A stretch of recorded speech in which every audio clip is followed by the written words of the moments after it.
All right, welcome everyone. We're Semblance of Sanity. I'm Caleb. I'm Jacob. And we're here for Bungou Stray Dogs, Season 1, Episode 3.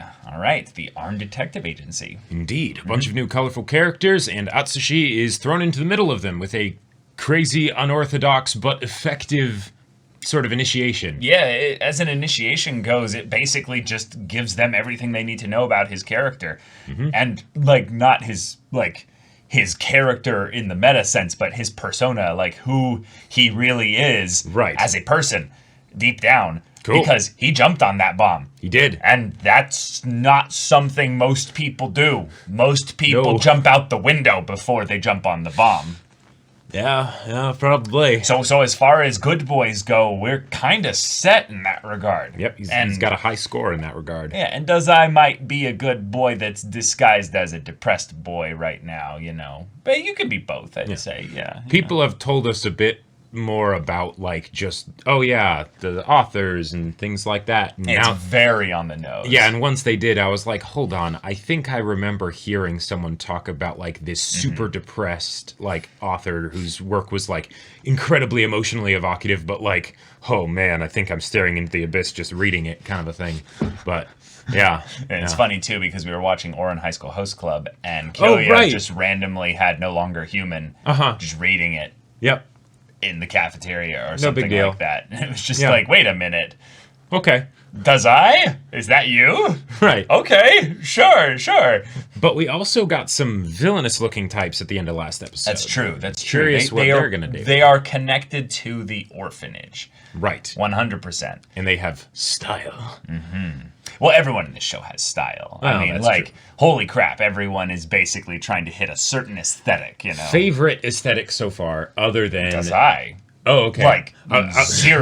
Zero hesitation, question, if, ands, or buts. No. It's the combination of the hair, the boyish face, and the classy look. And then, of course, his voice. Yeah. Mine is the president so far. The president is the most simple to me. Yes, and simple can be powerful. It can indeed. So, without further ado, let's get into this. All right, everyone, now be sure to go check out the reaction portion of the video in the description below, then come back here for the discussion.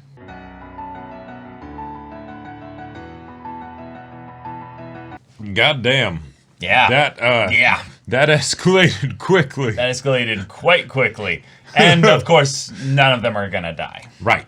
Yeah.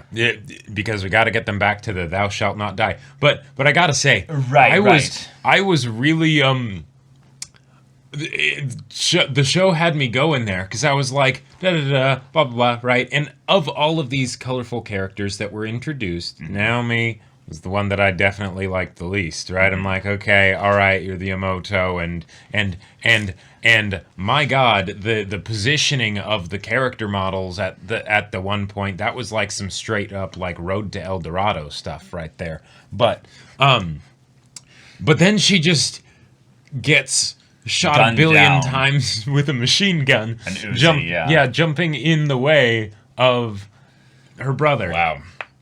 Yeah. Okay, that was that. Yeah. It was the most I know you probably hate this character or whatever, and now I'm gonna make you feel real bad about that. Right, right. And then the brother does some cool illusion-based abilities in order to defend her. Right. But it's also something that's also changing a little bit of the environment in some way. A really cool setup to deal with someone who has a gun, but then, dark tentacle, wolf-consuming being. Beast that consumes space and things like that. It's a little bit problematic. Zahando. Yeah, like straight up. Yeah, basically that. And it's like, it's just an animated, animalistic Zahando, basically. With tentacles. If not for the fact that would be the calling card that you were the one who did it, why even use a bomb? Just be like, all right, just consume this whole area. I think it's for the regular people. Yep, probably for the regular people, and then also something that you mentioned is that because it's indiscriminate and he's coughing and things like that, it probably also consumes himself. Yep. So it's probably something where he doesn't want to use it if he doesn't have to. Yep, exactly. So cool. So his villainous virtue, in my opinion, is that he probably does not use that ability indiscriminately. In the same way that he has a respect for it, basically. Yeah, a restraint, if you will. Yeah, one of the things that I thought was almost like a bit odd, and I wasn't sure if it was like maybe like a thing to like make sure that Atsushi didn't get like grievously hurt, is that he didn't just take off his leg immediately. He did the warning shot. Now, granted, then that I was thinking that might be like some sort of like plot armor thing to not disfigure the main character right at the beginning of the series, but then they do that later and it's fine because he can regenerate it. Okay. I assumed because he had a transformation type ability that nothing outside of actually killing him could really stop him from just healing back to full. That's generally what happens when you have these magical types of transformations. Right. If you can already create mass and matter and stuff in order to go into the transformation, why not? Why not just heal your own leg? Yeah, exactly. Yeah. Now, to be fair, it does showcase a little bit more of the transformation here in this episode, where we get to see that he is humanoid form, acting out like a tiger long before he transforms into a tiger. Yes. So the leg transformed before he did. Sorry, the leg regenerated before he transformed, which is a nice little detail to show that in some ways what probably makes him so special is that a were-tiger, or a white tiger, if you will, sounds exceedingly rare. And then as an ability goes, it's one that seems to have... Well, probably because he's the young shonen protagonist, he doesn't have control over it. It seems to have a life of its own. Like, it's probably got some ability to go, beyond. Right. I feel like this episode was not just the, hey, let's introduce, like, the main antagonists proper and the connection that Dazai has to them and things like that, and get into the action and the thrills and everything, since the previous episode... It was a situation that would normally be thrilling, but since it was all comedic, and because it was a test, it didn't quite hit that note, right? Yeah. But then they do this here, and not only did we get the action and excitement, but we also got some examples of how the abilities can come into play, right? Because having supernatural abilities, that's one thing. Plenty of stories have supernatural abilities. Yep. But the interplay with the supernatural abilities, that's what's really going to make this stand out. For sure. Because an ability like I can devour space, that's a bit busted. Oh, yeah. So how do you make there still be serious conflict when someone can do something like that? Right. Well, you make a crazy regenerating were-tiger, for one, as the protagonist, but then you also have someone who can just show up and just end magic. And their mere presence is enough to have this person basically say, okay, we're going to do this another time.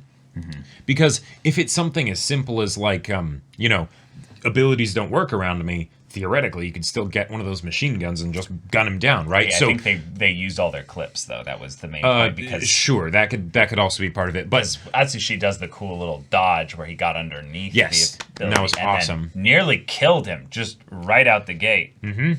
But no, his entire being is wrapped in this ability. In some ways, it's almost like he is that. It has already consumed him, and Sure. Yeah. And that might be just the thing, is that it's not that it is consuming him, it's that his body is already consumed, and what we are seeing here is just the last little remnants of the parts of him that are able to maintain its corporeal, form. If anything, it almost seems like he is no longer human. Oh shit! Like, because that's when Dazai, but that they're was all revealed. then no longer human. No, I know. And then there's the whole question. It's the X-Men question, and all that stuff, right? Yeah, but hopefully they don't go full X-Men here. Probably not. But that does seem interesting, given the fact that he apparently is old friends with Dazai. So they were partners at the same time. Right. Well, no, there's a couple assumptions we're making there. Hold on. All we know is that Dazai was a member. That's the only thing we really know. Yes. A couple of things that I think we can assume based on the way he speaks to Dazai, in that he is very formal with him, is that he knows Dazai personally, Right. not just that he knows of him. Right, he didn't just get like the memo report of like, oh, this is a guy that was in the mafia and then left somehow, you know. But Yeah, it but feels like they know each other personally. it gives me very much, and it's funny because I almost said this when, well, no, okay, so it gives me a Spike Spiegel Vicious kind of vibe, right? And like when I made the comment in the episode of like, oh, is this going to be one of those things where like he's like previously associated with like the villain group or whatever, right? Like that's what I was kind of thinking, right? And we get it here, and then we also get something that I totally would have like, which was this was probably the coolest thing I think that Dazai did, is the planting of the bug. In the these slender fingers, if only they would, you know, strangle me or whatever, or you're so beautiful, you know, it's a double suicide, you know, and just slips it in. Like that's such an effective misdirect, right? To just basically draw your attention somewhere because he's talking about double suicide with a stranger, right? Yeah. And then just, oh no, what? There's a little thing in there. He's the fool. Yeah. He is the fool, and it's brilliant. Him playing the fool leads us to, well, not taking it seriously when he's probably the most complex, interesting character already in the story. Yep. And yeah, it's just gonna keep probably going even more and more in depth into that. Oh yeah. Okay. Dazai is a pretty serious deal, but there's a big character thing that's good to bring up here. Well, Akutagawa is wanting the 7 billion bounty on the were-tiger. The thing that I think we were maybe a bit wrong about is that they were connected at all to the orphanage. Sure. Because the orphanage, when we got the backstory bit where he lost, you know, Atsushi lost his leg and was kind of remembering that time, it was based on him thinking about whether or not he's actually, like, worthy. Like, he's worthy of living. Like, he's worthy of going on and stuff. Dazai comes in and basically, by acknowledgement of 7 billion bounty, ooh, that's pretty okay. Yeah, it's a good amount of money. Saves him, and we can tell that there is no way he's going to turn him in for this bounty. Means that you just got your question answered there, Atsushi. You are worth so much, not because of your being a were-tiger, which is also another cool thing in that they didn't separate the ability from Atsushi. The Port Mafia people were calling him just the were-tiger. Oh, okay, sure. Meaning that they don't see him as a human being, they just see him as the thing. Yes, right. Which is kind of a cool little, like, subtle bit of just like, okay, this is a story about dehumanization and how people can basically maybe get lost on their road of humanity, basically. And it is a little bit of world building in that there are no readily available means of transferring abilities. So we don't know that. Well, not that the Port Mafia knows of, probably. Well, Dazai can literally cancel abilities. So the final form of his thing that's could true. be just true exorcism. Well, no, yeah, and what am I talking about, actually? That might be the very reason that they're after him is because they have someone that can, like, you know, steal abilities or whatever, and they want it. Yeah, I would say, if anything, that's very much on the table, because anyone putting a bounty on him as a, you know, more as the ability rather than the person, they're interested in the ability. Right, like, I suppose they could try and be like, hey, we can give, you know, we'll pay you real good if you work for us, but, you know. There's no way that's... Yeah. If anything, I could see there being a thing where they would brainwash a person, where they would actually try and break a person. Like, because there does seem to be a potential theme that they could be setting up with Atsushi being the main character. It does make a bit of sense, but it's treated a bit goofy at times, is the idea of breaking of one's spirit or soul. Oh, okay. In that we have Dazai, who is kind of the most interesting kind of side character. He's kind of the true main character, even though Atsushi is the perspective character and the one who will... Well, the young protagonist. Atsushi's the young protagonist. He's the one that'll grow the most. Dazai's the competent, you know. Exactly. the mentor, but yeah. also like a peer. He's not the old mentor. Right. With, if this story had come out 30 or 40 years ago, he would have been the main character, and it would have been the I'm the best of the best, kind of thing. I have a dark past, that sort of deal. And it would have been his redemption story or something like that. Right. Yeah. But Dazai, being one who has this past connection with them, is now aware of this 7 billion bounty. No. Atsushi's the where. Yeah. We're going to see a really cool dynamic of where Atsushi will then become even more, I would say, indebted to the ADA because of the fact that this 7 billion bounty is a thing that, well, at the very least, right now, unless the brothers and sisters aren't actually knocked unconscious right now just because of pain and blood loss, because the brother did use his ability. And That really surprised me. That was really cool. Surprised me. But they might not even know about the bounty.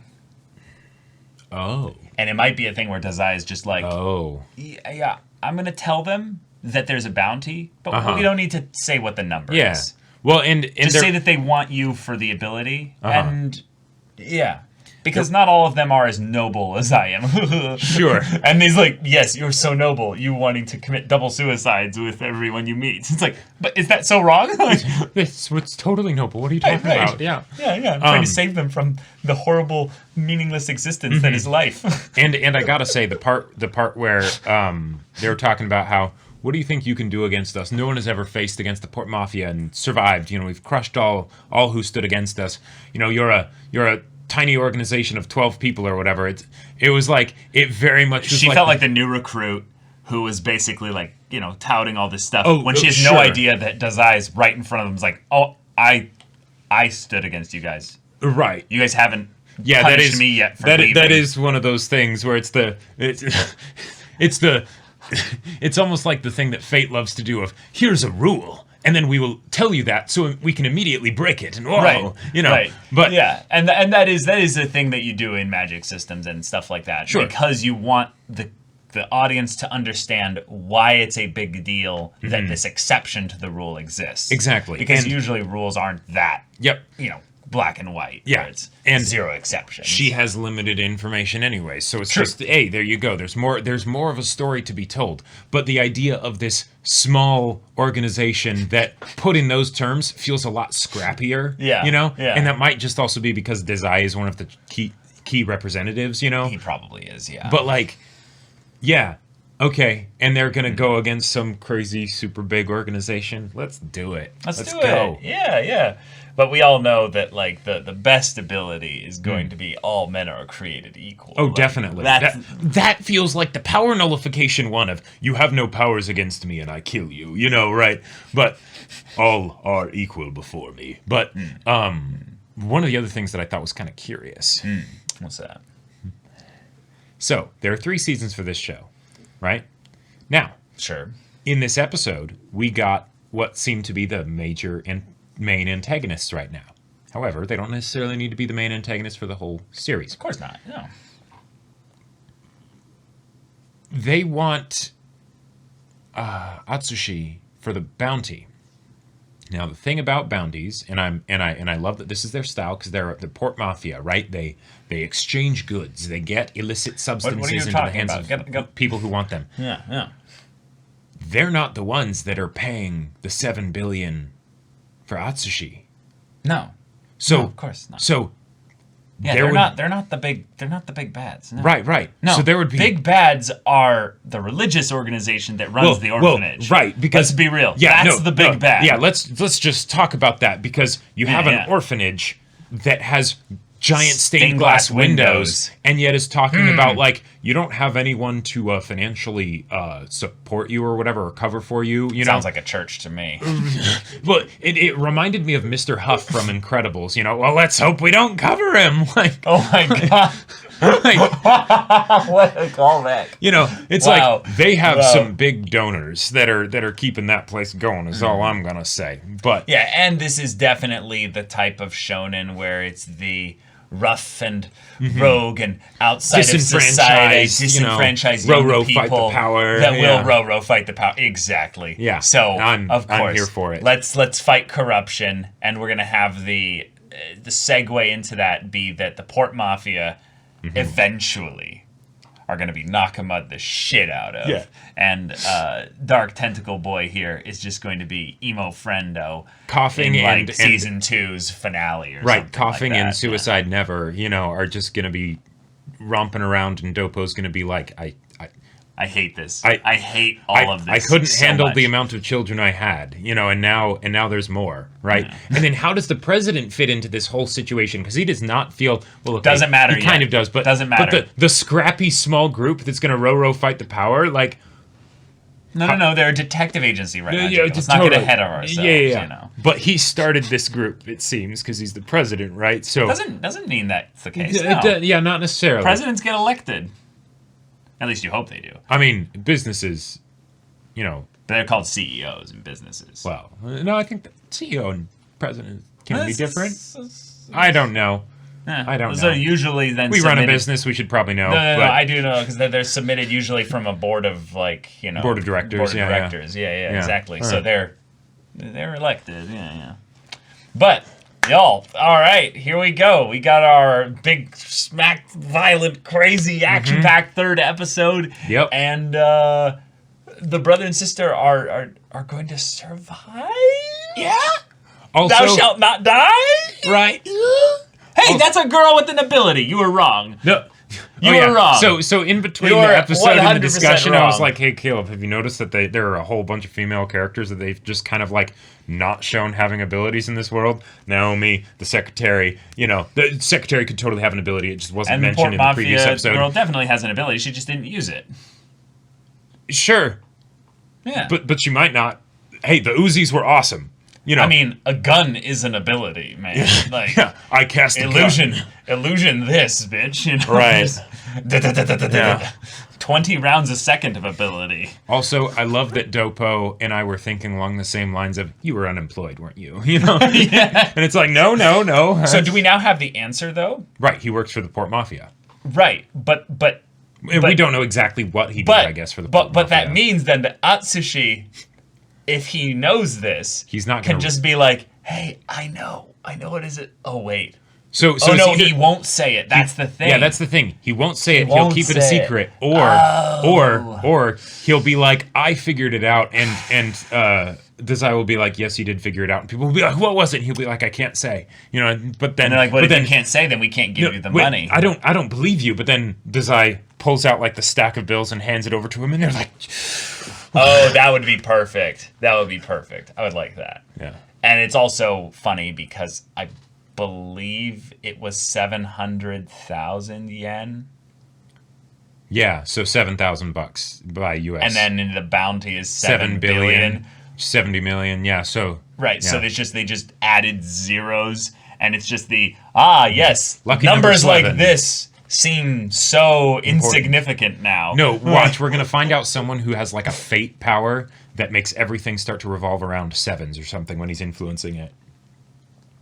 I could see that, actually. I wouldn't be surprised if that happened. Yeah, I actually could see that. And I like stuff like that, personally. Yeah. I am a lucky person in a semi kind of way. Right. Yeah, I feel like I'm the same way. I'm a very lucky person.